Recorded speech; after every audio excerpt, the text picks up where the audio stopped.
n'a pas de semblable. Ton royaume, c'est le royaume éternel. Ton règne, c'est le règne éternel. Tu ne connais pas de fin. Les hommes de ce monde travaillent avec les mandats. Leur mandat a une fin. Mais toi, ton mandat n'a pas de fin. Tu n'as pas reçu mandat de la part des hommes. Tu règnes éternellement. Jésus, tu es le roi des rois. Jésus, tu es le Seigneur des seigneurs. Nous te lèvons, Jésus. Nous te lèvons, Jésus. Nous te lèvons dans nos vies. Nous te lèvons dans nos familles. Oh Jésus. Oh Jésus. Alléluia.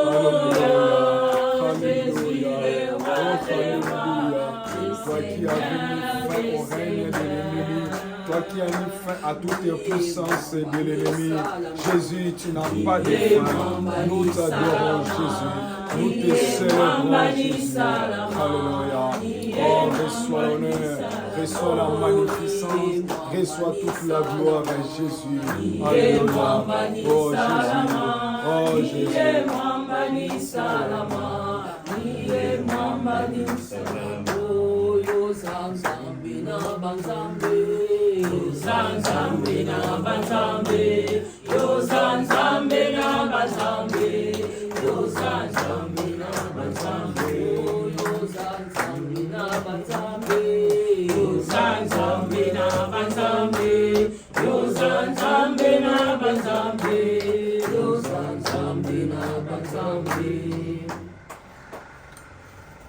Jésus, tu règnes éternellement. C'est toi le sauveur de l'humanité. C'est toi qui nous as sauvés. C'est toi qui nous as rachetés. C'est toi qui nous as libérés. Tu es notre libérateur. Tu nous as libérés sous les jougs du péché. Tu as mis fin à toute domination de l'ennemi sur nos vies. Jésus, tu as fait sauter les portes des verrous pour nous libérer. Voilà pourquoi tu nous dis dans ta parole, venez à moi, vous tous qui êtes fatigués et chargés, et je vous donnerai du repos. En toi, nous avons trouvé le vrai repos. Tu es au-dessus de tous les médecins. Tu es au-dessus de tous les pasteurs. Tu es au-dessus de tous les rois. Tu es au-dessus de tous les présidents. Tu es au-dessus de tous les milliardaires. Car toi, tu es étranger à l'échec. Car toi, tu ne connais pas la fin. Oh, voilà pourquoi nous te disons, Jésus, sois magnifié, sois glorifié. C'est en ton nom que nous avons ainsi prié. Amen. Amen. Acclamons pour notre Seigneur. Nous allons lire nos Bibles dans le livre d'Exode. Exode chapitre 33, nous lirons du 12e jusqu'au 19e verset. Exode chapitre 33, versets 12 à 19. Bien-aimés, vous qui nous suivez en ligne, ouvrez la Bible dans le livre d'Exode au chapitre 33, versets 12 à 19. Exode chapitre 33, versets 12 à 19.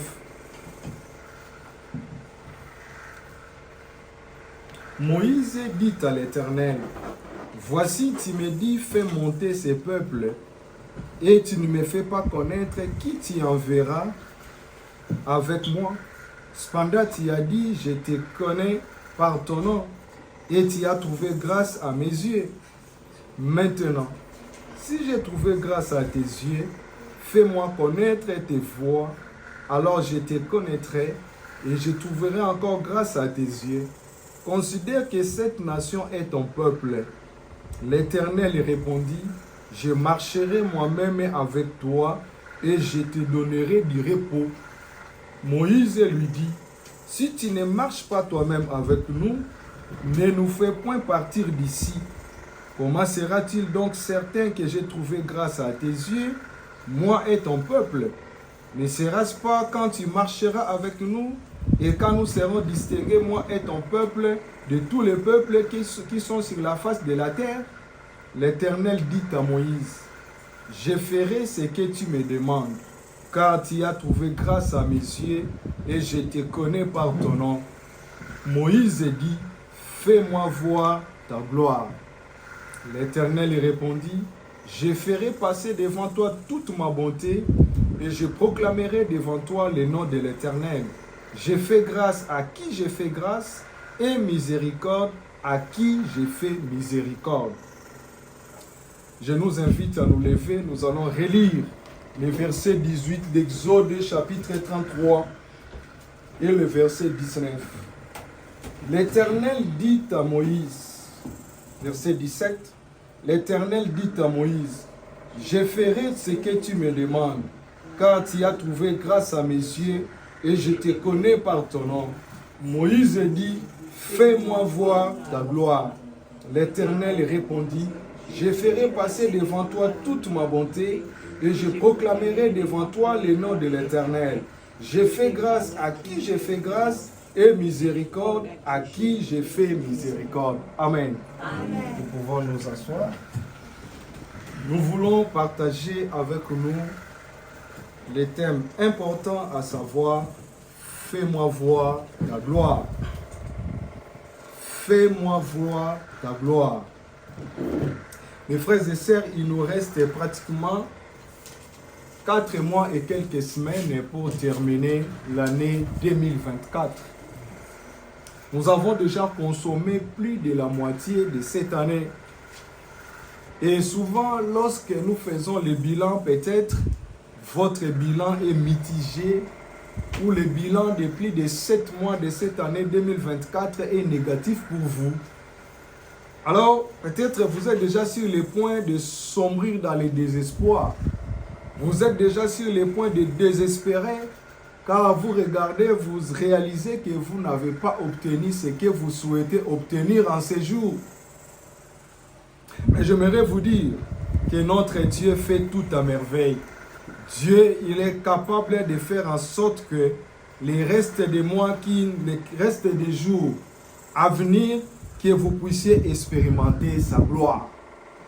Alors, c'est alors que ici, dans ce contexte, Moïse et le peuple d'Israël qui étaient en route vers Canaan, le pays de la promesse, le pays que Dieu les avait promis, ils sont arrivés en cours de route. Dieu décide d'exterminer ces peuples parce qu'ils étaient tombés dans l'idolâtrie. Dieu déteste l'idolâtrie. L'idolâtrie, c'est tout ce qui prend la place de Dieu dans votre vie. L'idolâtrie, c'est le fait de nier l'existence de Dieu, de dire à Dieu que toi, tu n'existes pas, de prendre la place de Dieu, de le donner à une autre personne ou à une autre chose. C'est ça l'idolâtrie. Car souvent, nous pensons seulement que l'idolâtrie, c'est s'agenouiller devant des idoles. Mais ta vie peut aussi devenir une idole. Lorsque tu aimes ta vie plus que Dieu, lorsque tu aimes ton corps plus que Dieu,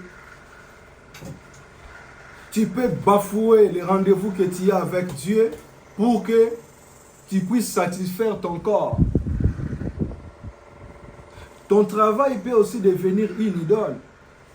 Lorsque pour ton travail, tu es prêt à abandonner Dieu, tu es prêt à refuser d'adorer, de célébrer ton Dieu, ça peut devenir une idole. Et cela attire la colère de Dieu. C'est alors qu'ici, Dieu est mécontent, il décide de tuer son peuple. C'est alors que Moïse commence à intercéder, commence à prier en faveur des enfants d'Israël, des Israélites. Il dit à Dieu, s'il te plaît, ne les détruis pas. Sinon, les autres nations diront que tu étais incapable de les amener à la terre promise et tu n'es qu'un menteur. S'il te plaît, ne les détruis pas. Aujourd'hui aussi, nous sommes en train de supplier Dieu parce que Dieu est mécontent de la qualité de ta vie. Dieu est mécontent parce que tu as donné sa place à ton travail. Tu as donné sa place à tes enfants. Tu as donné sa place à tes affaires. Tu as donné sa place à ton corps. Tu as abandonné ton Dieu. Nous supplions Dieu pour qu'il ne te détruise pas. Nous supplions Dieu pour qu'il ne détruise pas ce travail-là. Nous supplions Dieu pour qu'il ne détruise pas tout ce qui a pris sa place dans votre vie. Vous savez, en une seconde, Dieu peut mettre fin à votre carrière. En une seule seconde, Dieu peut mettre fin à votre célébrité. Des fois, nous sommes remplis d'orgueil, nous sommes remplis de nous-mêmes. On se dit qui encore ce Dieu-là? Je vais me réjouir avec mon corps, je vais faire tout ce que j'ai fait. Mais laisse-moi te dire que Dieu peut mettre fin à ta carrière en une seconde.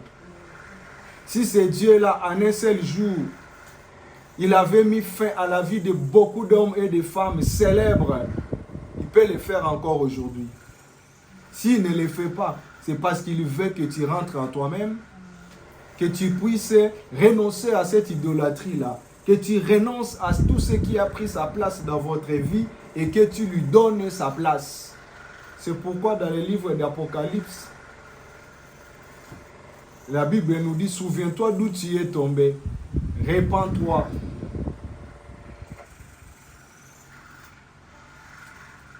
Alors, de cette intercession de Moïse, Dieu va changer sa décision.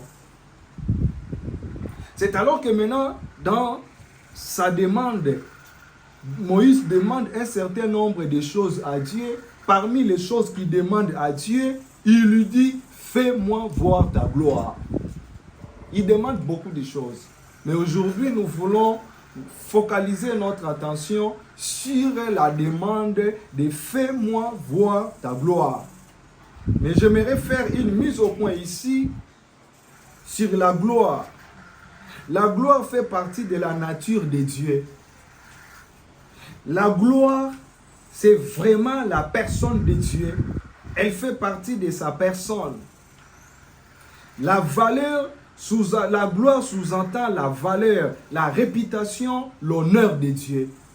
Alors quand Moïse demande à Dieu, fais-moi voir ta gloire, en d'autres termes, il lui dit, montre-nous ta valeur. Montre à la face du monde ce que toi tu es. Montre à la face du monde ton honneur. Fais des choses, mon Dieu, qui vont correspondre à ton honneur, qui vont correspondre à ta réputation.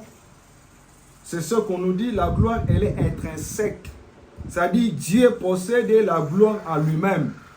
Nous ne pouvons pas la lui donner, nous ne pouvons pas non plus la lui ôter. Il est et il reste le Dieu de gloire. Ici encore, je voudrais ouvrir une parenthèse. Quand on dit que la gloire, elle est intrinsèque en Dieu, c'est-à-dire qu'il en a en lui-même. Cela ne peut pas, personne ne peut lui retirer cette gloire-là. Il ne l'obtient pas de la part des hommes. Alors vous pouvez me poser la question, mais pasteur, mais si c'est comme ça, pourquoi on nous demande de glorifier Dieu? Parce qu'il sait que lorsque nous le glorifions, c'est pour notre bien. Mais nous ne le glorifions pas parce que Dieu manque la gloire. Il en a. C'est pourquoi il y a même des fois des gens qui font de l'orgueil, qui disent que moi je ne vais pas aller à l'église, moi je ne vais pas adorer ces dieux-là, d'ailleurs moi je ne vais pas prier ces dieux-là. Ils pensent que Dieu est en train de perdre, il ne perd rien. Que tu viennes à l'église ou pas, Dieu s'en fout, il ne perd rien, il restera toujours le Dieu de gloire. Que tu le sers ou pas, Dieu s'en fout, ça ne pourra jamais diminuer sa gloire. Il y restera toujours le Dieu de gloire, mais c'est toi qui vas perdre. Que tu dises qu'en tout cas, ce Dieu-là, même s'il me demande le rendez-vous, je peux commencer avec lui de telle heure à telle heure, mais je peux arriver quand je vais. Ça ne regarde que toi-même. Ça ne regarde pas Dieu. Ça ne va rien lui diminuer. Il restera toujours le Dieu de gloire. Soki ozosalela nzamba minene, ozosalela lolendo. Olobi na kosambela te, na kubondela te, na kokumisa ete, na kangeli ye kanda mikolo yo, nzamba azoseka yo. Ye aza nzamba nkembo pe atikali nzamba nkembo. Nkembo ne mutu akolongole yango te, mutu akobakisele yango te. Ekoka na ye moko eza sur mesure mpo na ye. Alors soki yosali lolendo, yonde mutu ozoperde nzamba azotala yebi babengi banjelu botalela nga bolole ya tata oyo, bolole ya mama oyo. Ayebi te ke nga na seconde moko nakolongole souffle de vie wana, nakosimbisa touche. C'est pour cela, lorsque les Juifs, les pharisiens, avaient interdit de demander à Jésus, demande à ces gens de ne plus te louer, de ne plus te célébrer. Jésus a dit, si eux ne chantent plus pour moi, s'ils ne me célèbrent pas, même les pierres m'acclameront. C'est pourquoi nos bien-aimés de Gaël, ils l'ont bien chanté, paix à son âme, et fait aller moloto. Il a dit, le temps peut s'arrêter. Les chants d'oiseaux monteront vers toi. Les pierres t'acclameront. Imagine-toi, toi qui fais de l'orgueil pour glorifier ces dieux. Ces dieux-là a même été glorifiés même par les vents. Les vents l'adorent. Les oiseaux l'adorent. Les matins, lorsque nous nous réveillons, ce sont les oiseaux qui nous précèdent. Ils commencent déjà à adorer Dieu. C'est pourquoi nous devons avoir de la honte. Si nous qui sommes créés à l'image de Dieu, tu te réveilles seulement comme ça, sans adorer ton Dieu, sans louer ton Dieu, mais déjà les oiseaux, les animaux qui ne sont pas créés à l'image de Dieu, ils adorent Dieu. Ça devrait nous interpeller. Déjà le matin, nous les attendons chanter, tui, tui, tui, tui. Même les crapauds qui n'ont pas une belle voix comme moi, ils adorent Dieu. Quand vous allez vers des lacs, vous attendez les crapauds, les grenouilles, cro, cro, cro, en train d'adorer Dieu, de célébrer Dieu. C'est Dieu-là. Tout l'univers l'adore. Toutes les créatures l'adorent, les célèbrent. Donc la gloire reste en lui-même. C'est pour cela, mon frère, ma soeur, je voudrais te dire, la situation que tu traverses, Dieu ne le permet pas pour que cela puisse t'écraser, mais Dieu le permet des fois pour faire éclater sa gloire. Amen. Je ne sais pas si vous traversez quelle situation. Non, ce n'est pas pour vous rabaisser, mais tôt ou tard, Dieu fera éclater sa gloire face à ces problèmes-là qui vous dérangent. Peut-être que c'est une maladie, les médecins sont déjà fatigués, ils ont déjà donné les diagnostics. Peut-être que c'est un problème, je ne sais pas, lié à votre vie professionnelle, vous faites face à la faillite. Peut-être que c'est dans votre maison, dans votre famille, les enfants sont devenus rebelles, le divorce est en train de menacer votre foyer. Mais laisse-moi te dire, Dieu fera éclater sa gloire. Et en hébreu, le mot gloire que Moïse emploie ici, fais-moi voir ta gloire, signifie poids. Lorsqu'il dit à Dieu, fais-moi voir ta gloire, en d'autres termes, montre-nous, mon Dieu, ce que tu pèses réellement. Face à ces dieux, à ces idoles, face aux dieux des Égyptiens, face aux dieux des Phérésiens, face aux dieux étrangers, montre-nous de combien toi tu pèses. Et en grec, le mot gloire c'est doxa. En grec, le mot gloire signifie aussi l'honneur, l'estime, la valeur, la considération. Donc quand Moïse formule cette demande, en d'autres termes, il touche Dieu dans sa nature, dans sa personne. Vous savez, même dans notre vie de tous les jours, lorsque des gens, quelqu'un, avant de te faire des demandes, il te fait des éloges. Toi, tu les dépasses. En tout cas, toi là, vraiment, il n'y a personne comme toi. Même si tu ne voulais pas donner, mais tu dis du fait qu'en tout cas, il m'a fait des éloges, j'aimerais quand même lui donner quelque chose. Tu es beau gars, une belle femme. En tout cas, dès qu'il dit ça, tu dis non. J'aimerais quand même lui donner quelque chose. Quand vous allez dans d'autres pays, dès qu'on te voit, président, yonde. Dès qu'on yoki ango e buki yo, ba petit bazolia te, ba petit balia. Dès qu'on yoki ango e buki yo, non, j'aimerais quand même donner quelque chose pour ne pas perdre mon honneur. Alors, qu'est-ce qui arrive quand la gloire de Dieu se manifeste dans nos vies? Parce que Moïse, il dit, fais-moi voir ta gloire. Mais qu'est-ce qui arrive quand cette gloire se manifeste dans nos vies? Quand la gloire de Dieu se manifeste dans nos vies, les portes fermées s'ouvrent. Je nous invite à lire Psaume chapitre 24, le verset 7. Psaume chapitre 24, le verset 7.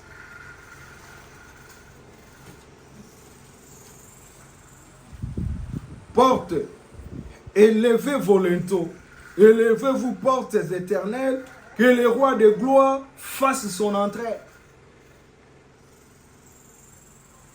Quand la gloire de Dieu se manifeste dans votre vie, les bonnes portes fermées s'ouvrent. Les portes de bonne santé s'ouvrent. Car le roi de gloire veut faire son entrée. Toutes les portes de finances fermées devant vous s'ouvrent. Les portes de paix, de l'unité s'ouvrent. Quand la gloire de Dieu se manifeste et vous visite dans votre vie, dans votre famille, des portes de progrès s'ouvrent. Des portes de mariage, de fécondité s'ouvrent. Je ne sais pas quelles sont les portes qui sont fermées dans votre vie. Quelles sont les portes qui sont fermées dans votre famille. Aujourd'hui, j'aimerais te suggérer de demander la manifestation de la gloire de Dieu dans votre vie, dans votre famille. Ces portes vont s'ouvrir, car rien ne peut résister devant le roi de gloire. Amen. Portez et levez vos linteaux, que le roi de gloire fasse son entrée. Amen. Deuxième chose, quand la gloire de Dieu se manifeste dans notre vie ou dans notre famille, cette gloire installe les régimes de grâce. C'est ce que Moïse est en train de dire au verset 12 et au verset 13. C'est ce que nous trouvons dans notre texte d'Exode chapitre 33, les versets 12 et les versets 13. Pourquoi les Égyptiens diraient-ils, c'est pour leur malheur qui les a fait sortir et c'est pour les tuer dans les montagnes et pour les exterminer des dessus de la terre? Reviens de l'ardeur de ta colère et répands-toi du mal que tu veux faire à ton peuple. Souviens-toi d'Abraham, d'Isaac et d'Israël. Je lis le verset 13 d'Exode. Souviens-toi d'Abraham et d'Israël, les serviteurs auxquels tu as dit, agira par toi-même. Je multiplierai votre postérité comme les étoiles du ciel. Je donnerai à vos descendants tous ces pays dont j'ai parlé.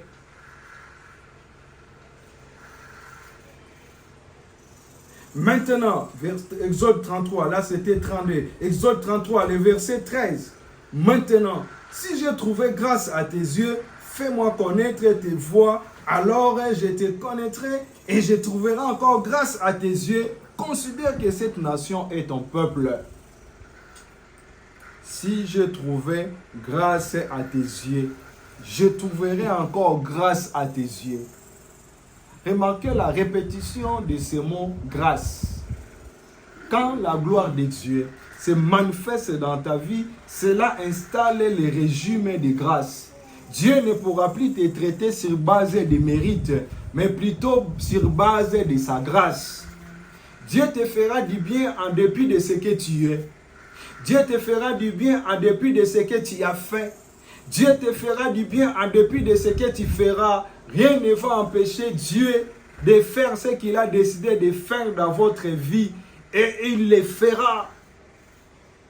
Amen. Amen. Dieu te fera grâce. Tu auras cette chose-là non pas parce que tu as rempli tous les critères, mais tu en auras parce qu'il y a la manifestation de la gloire de Dieu qui a installé les régimes de Moïse. Dit à Dieu, mais que tu as fait cette alliance depuis nos ancêtres, Abraham, Isaac et Jacob.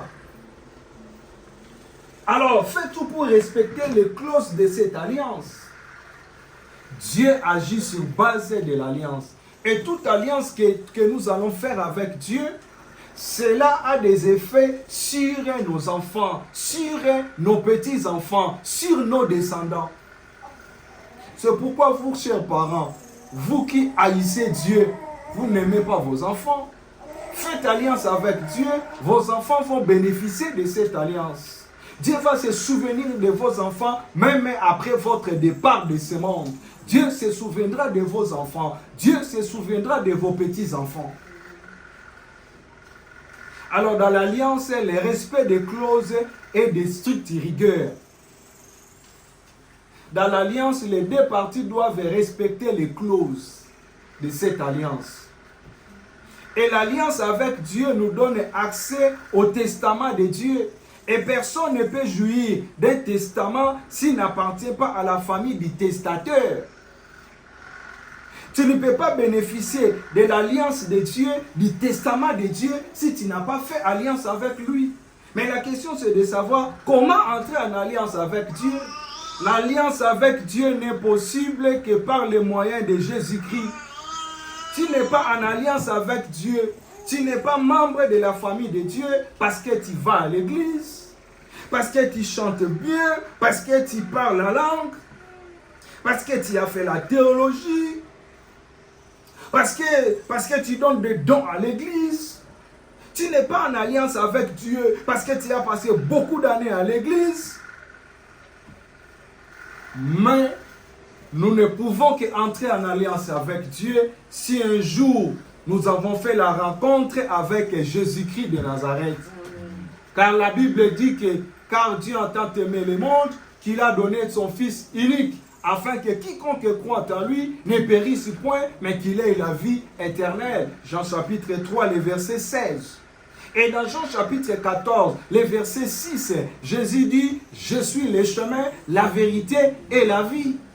Jésus n'a pas dit que je suis un des chemins, mais il a dit, « Je suis le chemin ». Remarquez l'article défini. Jésus a bien défini ce chemin-là qui conduit vers le Père. Il dit, c'est moi, je suis moi. C'est moi qui suis ce chemin-là qui conduit vers le Père. En d'autres termes, c'est moi le chemin pour entrer en alliance avec Dieu. En dehors de Jésus-Christ, vous n'êtes pas en alliance avec Dieu. Vous avez besoin de l'accepter dans votre vie comme étant votre sauveur personnel et votre Seigneur. Vous devez vous souvenir de ces jours-là où vous avez pris la décision de renoncer au diable, de renoncer au monde avec tous ses plaisirs, et vous avez réalisé que Jésus à la croix, il était mort pour vos péchés. Il avait répandu son sang pour le pardon de vos péchés, et vous l'avez invité d'entrer dans votre vie comme étant votre Seigneur et votre Sauveur. C'est alors que vous pouvez prétendre que vous êtes en alliance avec Dieu.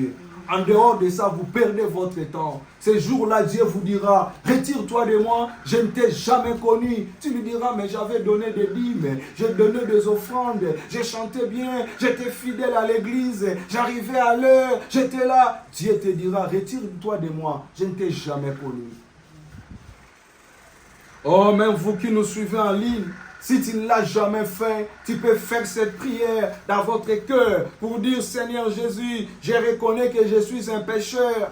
Je sais que de moi-même, je ne suis pas capable de me sauver. Aujourd'hui, je vais entrer en alliance avec Dieu, mais cette alliance n'est que possible avec toi. Je reconnais qu'à la croix, tu étais mort pour mes péchés. C'est pourquoi je t'invite, entre dans ma vie, sois mon sauveur et mon Seigneur. C'est alors que vous entrerez en alliance avec Dieu et vous serez appelés enfants de Dieu. Car il est dit dans Jean chapitre 1 verset 12, mais à tous ceux qui l'ont reçu et à ceux qui croient à son nom, il a donné le pouvoir de devenir enfants de Dieu. On ne naît pas enfant de Dieu, on le devient. C'est comme tu ne peux pas naître médecin, tu ne peux pas naître avocat, tu ne peux pas naître juriste, tu ne peux pas naître économiste, tu ne peux pas naître, je ne sais pas moi, mécanicien, maçon, soudeur. Tu ne peux pas naître plombier, tu le deviens. C'est de la même manière, on ne naît pas enfant de Dieu, on le devient par le moyen de Jésus-Christ. Tu n'es pas enfant de Dieu parce que tu es enfant du pasteur. Tu n'es pas enfant de Dieu parce que tu es la femme du pasteur. Tu n'es pas enfant de Dieu parce qu'on t'a donné des titres là où tu vas prier. Tu es diacre, tu es diaconesse. Tu n'es pas enfant de Dieu parce qu'on t'a fait porter la colle pastorale. On t'appelle révérend. Cela ne te fait pas enfant de Dieu. Mais tu es enfant de Dieu si un jour tu t'es reconnu pécheur. Tu as invité Jésus d'entrer dans ta vie, qu'il soit ton sauveur et ton Seigneur. C'est ce que nous appelons la repentance et la foi. Et deuxième secret enfin, si nous voulons expérimenter la gloire de Dieu dans notre vie, nous devons faire constamment confiance à Dieu. Faites constamment confiance à Dieu. Moïse faisait constamment confiance à Dieu. Il savait que ce Dieu ne les avait pas fait sortir de l'Égypte pour les détruire au désert. Il savait que Dieu les amènerait vers Canaan. Il savait que Dieu réaliserait ses promesses. Mon frère, ma soeur, que ce que tu vis ne te pousse pas à douter de la fidélité de Dieu. Fais confiance en ton Dieu. Même si pour le monde, on te dit c'est fini, ce n'est pas fini pour Dieu. Dans la confiance, il y a la certitude. Et la certitude que cela se fera. Et la certitude que cela se réalisera. Dieu est fidèle, il le fera. Déclare que le changement dans ta vie arrivera. C'est ça, faire la confiance en Dieu.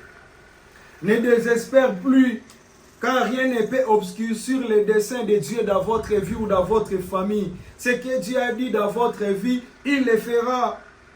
Quitte les pleurs. Ne reste plus quelqu'un qui pleure à tout moment. S'il faut chanter, chante pour Dieu. S'il faut danser, danse pour Dieu.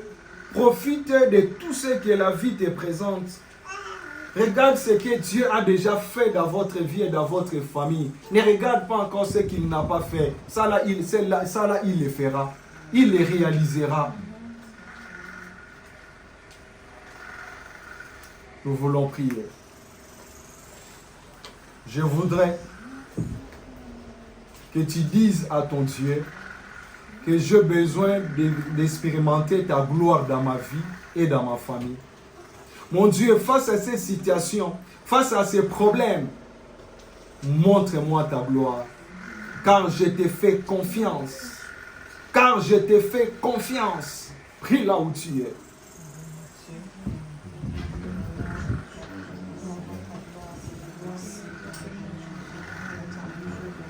Éternel, nous te faisons confiance.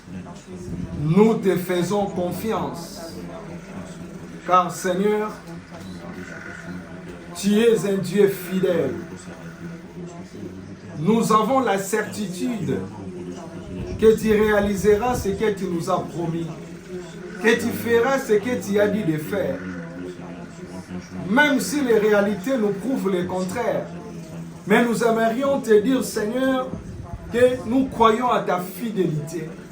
C'est pourquoi, mon Dieu, fais-nous voir ta gloire.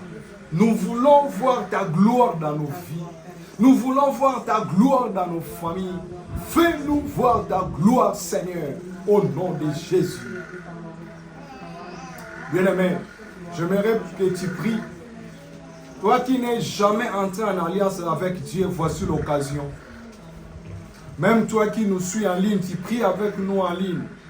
J'aimerais que tu fasses cette prière du fond de ton cœur.